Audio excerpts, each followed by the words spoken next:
जय जगन्नाथ सांग मैंने वेलकम करुचे मो यूट्यूब चैनल प्रश्नपत्र को।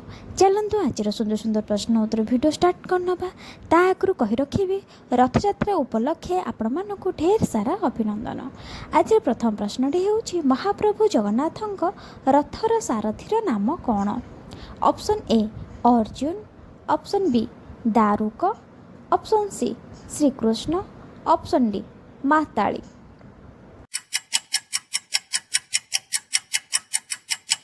यार सठिक उत्तरटी होउछि ऑप्शन बी दारुक।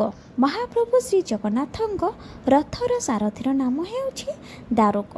चलतु परवर्ती प्रश्न आलोचना करबा ता आखरु कहि रखिबे जदि आपण माने मो चैनल नुआ अछंती ताहाले मो चैनल को लाइक शेयर सब्सक्राइब निश्चिंत करंतु। चलतु परवर्ती प्रश्न आलोचना करबा।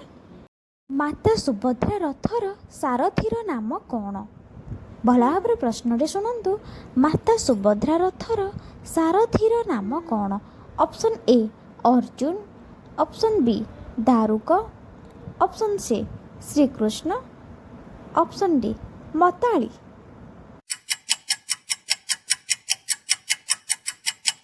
यार सठिक उत्तरटी होउछि ऑप्शन डी माताली। माता सुभद्रा रथर सारथीर नाम होउछि माताली। प्रभु श्री जगन्नाथ रथर नाम सारथीर नाम होउछि दारुक हेउथबा बेले माता सुभद्रा रथर सारथीर नाम होउछि माताली। चलंतु परवर्ती प्रश्न आलोचना करिबा। 3 नंबर प्रश्नटी होउछि जगन्नाथଙ୍କ रथर नाम कौन? जगन्नाथଙ୍କ रथर नाम कौन? Option A Nandighosh, option B Taladhwaja, option C Devadalan, option D उपरोक्त मध्यरु समस्त।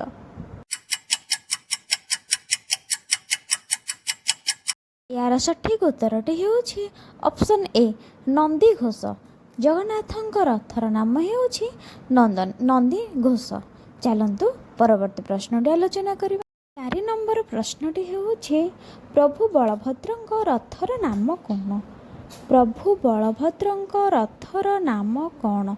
Option A Nandighosh, option B Taladhwaja, option C Devadalan, option D उपरोक्त मध्यरु समस्त।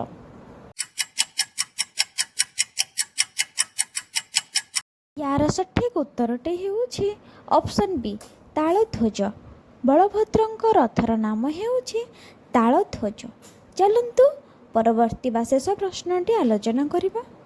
5 नंबर प्रश्नटी होउछि माता सुभद्राଙ୍କ रथर नाम कौन?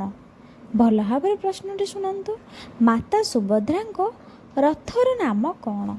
Option A Nandighosh, option B Taladhwaja, option C Devadalan, option D उपरोक्त मध्यरु समस्त।